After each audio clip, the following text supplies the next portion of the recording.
Welcome to Wally robots. My name is सोबियानू। ये module 3 का लेक्चर नंबर 3 है। आज हम एक ई कॉमर्स प्रोजेक्ट का डैशबोर्ड क्रिएट करेंगे। इस प्रोजेक्ट में जो टूल इस्तेमाल करेंगे वो पावर बीआई है, जबकि इस प्रोजेक्ट का ऑब्जेक्टिव एक interactive and insightful dashboard create करना है। डाटा रिक्वायरमेंट्स में हमारे पास 4 टेबल्स हैं: order, products, customer and sales. अपनी आसानी के लिए हमने इस प्रोजेक्ट को 4 पार्ट्स में डिवाइड कर दिया है। फर्स्ट पार्ट है डाटा प्रिपरेशन एंड ट्रांसफॉर्मेशन, जो कि हम पावर क्यूरी में करेंगे। तो इसका फर्स्ट पार्ट है डाटा क्लीनिंग, जिसमें missing values and duplicate values को हैंडल किया जाता है, जो कि हम प्रीवियस लेक्चर में ऑलरेडी क्रिएट कर चुके हैं। तो ये रिपीट ना हो, इसके लिए आप इस स्टेप को प्रीवियस लेक्चर में देख सकते हैं, क्योंकि हमारा डाटा सिमिलर है। बी पार्ट है डाटा इंटीग्रेशन, यानी इन चारों टेबल्स को हमने मर्ज करना है एक सिंगल डाटा सेट में। उसके लिए हमने डाटा इंपोर्ट कर लिया है, जो आपको डाटा फील्ड में शो हो रहा है। अब इससे हमने न्यू टेबल्स क्रिएट करने हैं, तो इसके लिए ट्रांसफॉर्म डाटा पर क्लिक करेंगे। तो देखिए हमारे पास एक पावर क्वेरी एडिटर ओपन हो चुका है।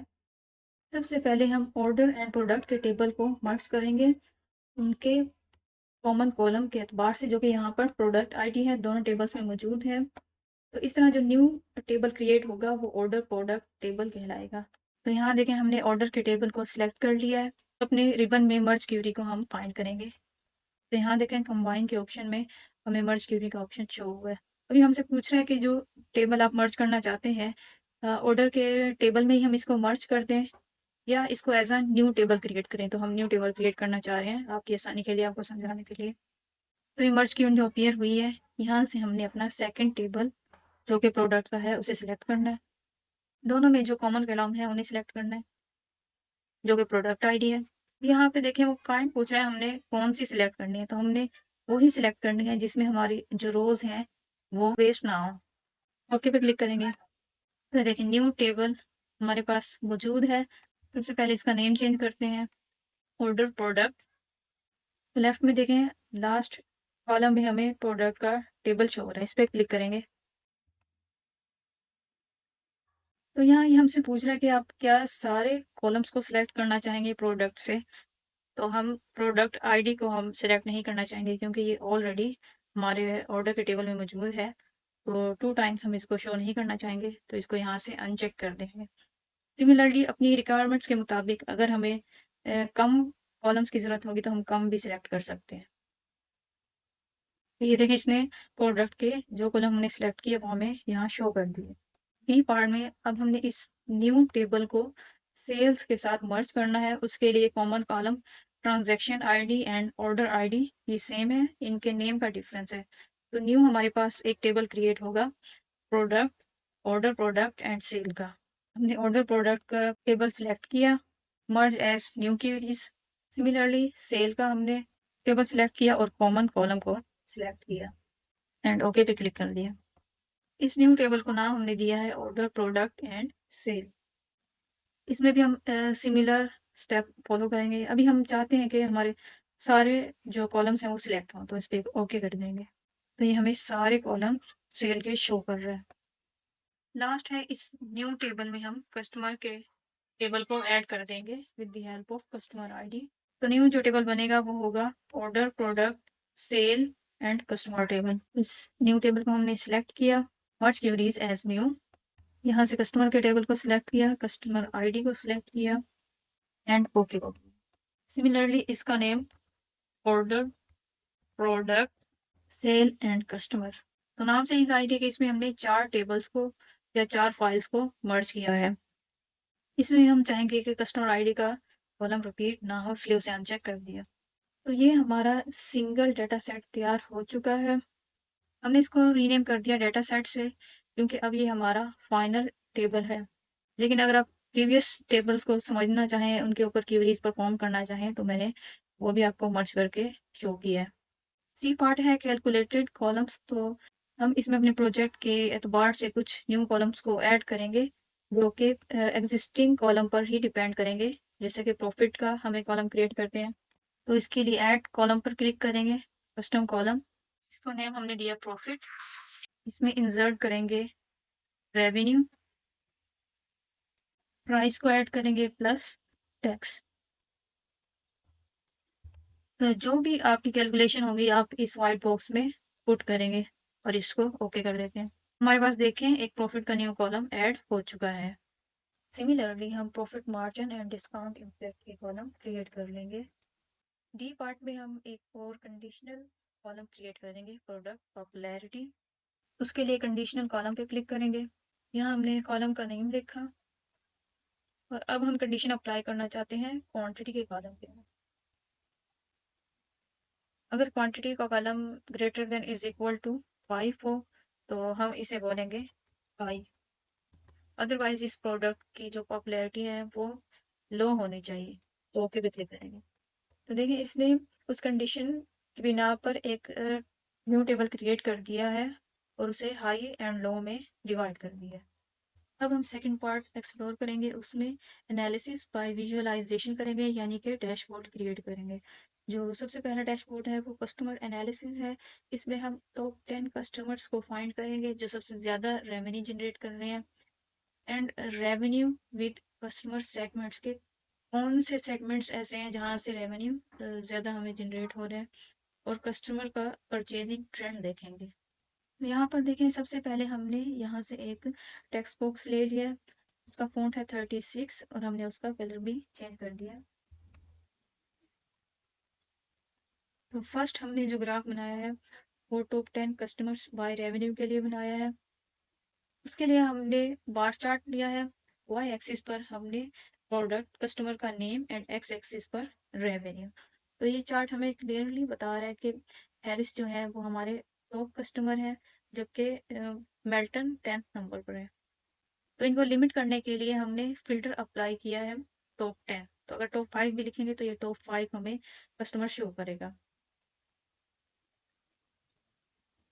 इस ग्राफ को बेसिक से हमने कैसे बनाया है वो प्रीवियस वीडियो में आप देख सकते हैं। इस वीडियो में हम सिर्फ इन्हें डिस्कस करेंगे। नेक्स्ट ग्राफ है average revenue by customer segment. तो उसके लिए भी हमने फर्स्ट रो का चार्ट ही सिलेक्ट किया है। एक्स एक्सिस पर सेगमेंट और वाई एक्सिस पर रेवेन्यू ले लिया है, तो इसने हमने revenue by customer segment show कर दिया है।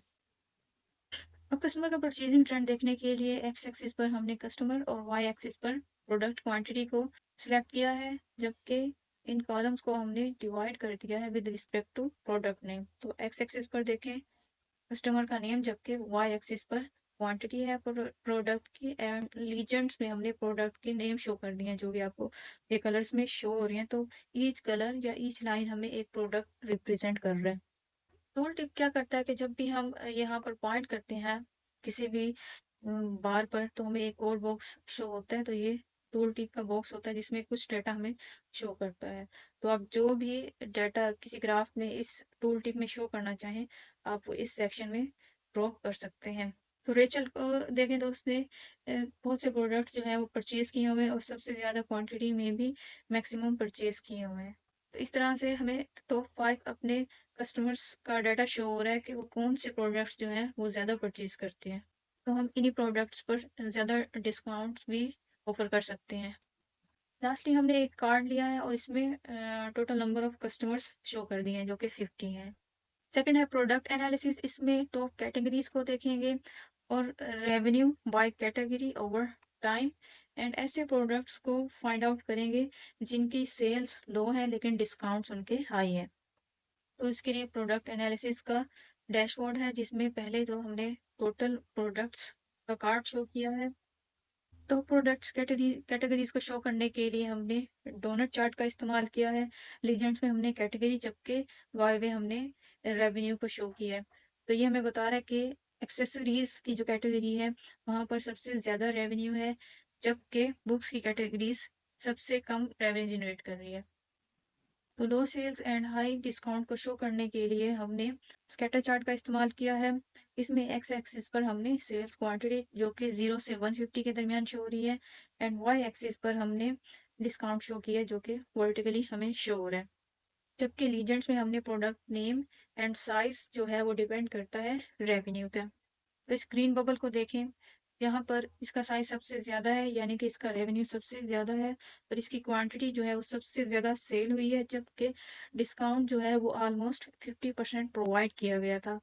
जबकि इस बॉक्स को देखें तो इसको डिस्काउंट भी ज़्यादा प्रोवाइड नहीं हुआ, जबकि इसकी सेल्स भी ज़्यादा नहीं है।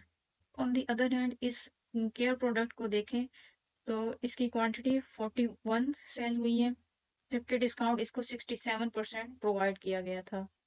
अब हम अपने रेवेन्यू को देखेंगे with respect to category by time. तो फर्स्ट क्वार्टर में देखें, यहाँ पर इलेक्ट्रॉनिक्स की जो रेवेन्यू था वो सबसे ज़्यादा था। सेकंड क्वार्टर में एक्सेसरीज का बूम स्टार्ट हुआ। थर्ड में एक्सेसरीज ने टॉप किया, जबकि फोर्थ क्वार्टर में उसका डाउनफॉल शुरू हो गया। रीजनल ट्रेंड्स में हम कंपेयर करेंगे सेल्स एंड रेवेन्यू को विद रीजन, और ऐसे रीजन आइडेंटिफाई करेंगे जहां पर हाईएस्ट प्रॉफिट मार्जिन है। रीजनल एनालिसिस में सबसे पहले सेल्स रेवेन्यू बाय रीजन देखते हैं। तो वेस्ट में देखें 1 लाख ऑलमोस्ट 60,000 का रेवेन्यू जनरेट हुआ है, जबकि क्वांटिटी यहाँ सेल हुई है 768। On the other hand south area में सिर्फ 262 क्वांटिटी ही सेल हुई है और रेवेन्यू 54,000 ऑलमोस्ट जनरेट हुआ है। जबकि प्रॉफिट मार्जिन बाय रीजन देखें तो वेस्ट में हमारा प्रॉफिट मार्जिन सबसे ज़्यादा यानी 72% है, एंड साउथ में ऑलमोस्ट 25% है। टेम्पोरल ट्रेंड्स यानी विद टाइम, तो हम क्वार्टरली रेवेन्यू ग्रोथ देखेंगे, और सीजनल ट्रेंड या पीक सेल पीरियड कौन सा होता है।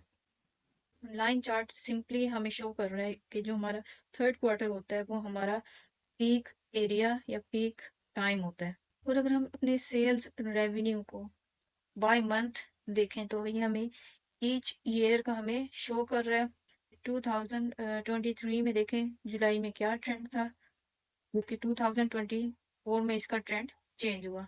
तो ऑलमोस्ट जुलाई में जो है उस हमारा जो था रेवेन्यू वो टॉप पर था। ऑन दी अदर हैंड अगर आप नवंबर में देखें तो यहाँ पर हमारा जो रेवेन्यू है वो ऑलमोस्ट सबसे कम है, और बाकी मंथ्स में थोड़ा फ्लक्चुएट होता रहा है। तो इस सब के लिए हमने एक्स एक्सिस पर मंथ, वाई एक्सिस पर रेवेन्यू, और लीजेंड में हमने ईयर को शो किया है, तो इसीलिए ये तमाम ईयर्स का सेपरेटली हमें डाटा शो कर रहा है। लास्ट है डिस्काउंट इम्पैक्ट। तो इसके लिए हम अपने डिस्काउंट का इम्पैक्ट और रेवेन्यू एंड प्रॉफिट पर देखेंगे, और ऐसे केसेस को फाइंड करेंगे जहां पर हाई डिस्काउंट की वजह से हमें नेगेटिव प्रॉफिट शो हो रहा है। तो फर्स्ट इम्पैक्ट ऑफ डिस्काउंट और ऑन रेवेन्यू देखते हैं एंड प्रॉफिट। तो उसके लिए एक्स एक्सिस पर हमने डिस्काउंट शो किया है और वाई एक्सिस पर रेवेन्यू, जबकि लीजेंड्स में हमने कैटेगरी को पुट किया है, तो ये सारे बबल्स को सॉर्ट कर देगा विद रिस्पेक्ट टू कैटेगरी। तो होम अप्लायंस की कैटेगरी देखें, यहाँ पर डिस्काउंट बहुत ही कम है, लेकिन उसके बावजूद हमें रेवेन्यू सबसे ज़्यादा जनरेट हो रहा है यहाँ पर। ऑन दी अदर हैंड हम इलेक्ट्रॉनिक्स में सबसे ज़्यादा डिस्काउंट ऑफर कर रहे हैं, जबकि हमें रेवेन्यू उसके मुताबिक जनरेट नहीं हो रहा। लास्ट है हमने ऐसे केसेस देखने हैं जहाँ पर हाई डिस्काउंट के बावजूद हमें नेगेटिव प्रॉफिट शो हो रहा है। उसके लिए सिमिलर हमने स्कैटर चार्ट ही लिया है, क्योंकि ये इसके लिए बेटर है। एक्स एक्सिस पर जैसे आपको शो हो रहा है कि हमने डिस्काउंट इम्पैक्ट शो किया है, वाई एक्सिस पर प्रॉफिट मार्जिन, और लीजेंड्स में हमने प्रोडक्ट के नेम को शो किया है, जबकि साइज जो है वो डिपेंड करेगा अगेन हमारे रेवेन्यू पर। तो जिन बबल्स का साइज ज्यादा है उसका मतलब वहाँ पे हमें रेवेन्यू ज्यादा है, जबकि जिन बबल्स का साइज कम है वही हमारा नेगेटिव एरिया है। तो यहाँ पर अगर हम इस चार्ट को 4 पार्ट्स में डिवाइड करते हैं, तो यहाँ पर हमारा जो सेकंड लोएस्ट हमारा जो क्वार्टर है वहाँ पर हमें नेगेटिव रेवेन्यू जनरेट हो रहा है। इस क्वार्टर में देखिए हमारा डिस्काउंट जो है ऑलमोस्ट अदर एरियाज ये सबसे ज़्यादा हम डिस्काउंट प्रोवाइड कर रहे हैं, जबकि प्रॉफिट मार्जिन जो है वो हमारा नेगेटिव है। थर्ड में हमने कुछ स्लाइसर ऐड करने होते हैं जो कि एक तरह से फिल्टर का काम ही करते हैं, जो ऑलरेडी हमने ऐड कर दिए हैं। जैसे यहाँ पर देखें, यहाँ हमने एक स्लाइसर ऐड किया है विद रिस्पेक्ट टू मंथ। तो अगर हम यहाँ पे जनवरी का मंथ सेलेक्ट करेंगे तो उसके मुताबिक हमारे अदर चार्ट्स में डाटा फिल्टर होगा। अगर इसको चेंज करेंगे तो हमारे चार्ट्स जो है वो डिफरेंटली बिहेव करेंगे। तो इससे होता क्या है कि हम जिस स्पेसिफिक मंथ का हम डाटा डिस्प्ले करना चाहें वही डाटा ये हमें शो करता है। सिमिलरली हमने सेगमेंट का भी एक फिल्टर अप्लाई किया है। तो देखें, अगर मैं रिटेल को सिलेक्ट करूं तो ये मुझे सिर्फ रिटेल का ही डाटा शो करेगा।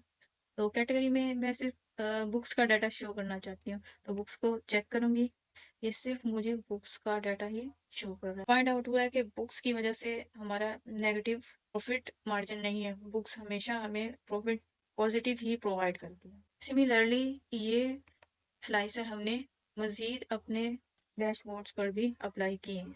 लास्ट है शेयरिंग, तो इसमें हम अपने अपने इस डैशबोर्ड को कलीग्स के साथ या अपने क्लाइंट के साथ वर्ल्ड वाइड शेयर कर सकते हैं। और अगर आप इसको अपने पोर्टफोलियो में ऐड करना चाहते हैं तो आप इसको गिटहब पर ऐड कर सकते हैं। शेयर करने के लिए यहाँ शेयर के बटन पर क्लिक करें, इसका लिंक कॉपी करें, या आप अगर किसी को ईमेल करना चाहें या लिंक फाइल शेयर करना चाहें तो यहाँ से कर सकते हैं। अगर आपको इसकी थ्योरी समझनी है तो आप मीडियम पर मेरा ये ब्लॉग रीड कर सकते हैं, जहाँ पर मैंने इस स्टेप को इजीली डिफाइन किया हुआ है विद पिक्चर्स। इस प्रोजेक्ट को गिटहब पर अपलोड करने के लिए न्यू बटन पे क्लिक करें और एक न्यू रेपोजिटरी क्रिएट करें, जैसे कि मैंने ई कॉमर्स डैशबोर्ड के नाम से एक रेपोजिटरी क्रिएट की है।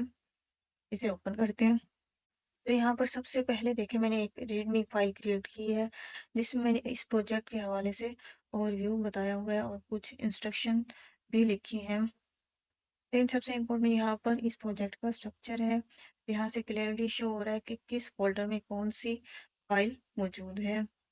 नेक्स्ट मैंने एक फोल्डर बनाया है डाटा के नेम से, जिसमें मैंने इस प्रोजेक्ट से रिलेटेड जो डाटा सेट है उसे स्टोर किया है। तो यहाँ पर ये हमारा मर्ज, जो चारों टेबल्स को हमने मर्ज किया था, वो डाटा सेट प्रोवाइड किया गया है और इसकी भी फाइल बनाई है। इसका भी इम्पोर्टेंट जो है इस फोल्डर का स्ट्रक्चर है। तो यहाँ पर रॉ डाटा भी मौजूद है, जो कि हमारे पास 4 फाइल्स थी। नेक्स्ट फोल्डर है इमेजेस का, जिसमें मैंने इन डैशबोर्ड्स की इमेजेस को अपलोड किया है, इमेजेस के फॉर्म में भी मौजूद है। फाइनल फोल्डर है रिपोर्ट्स का, जिसमें मैंने इस डैशबोर्ड की फाइल को अपलोड किया है। आप इसे डाउनलोड करके अपने सिस्टम में ओपन कर सकते हैं और इसके ऊपर क्वेरीज परफॉर्म कर सकते हैं। या अगर आप इस प्रोजेक्ट को फ्रॉम स्क्रैच बनाना चाहते हैं तो आपको ओरिजिनल डाटा भी अवेलेबल है।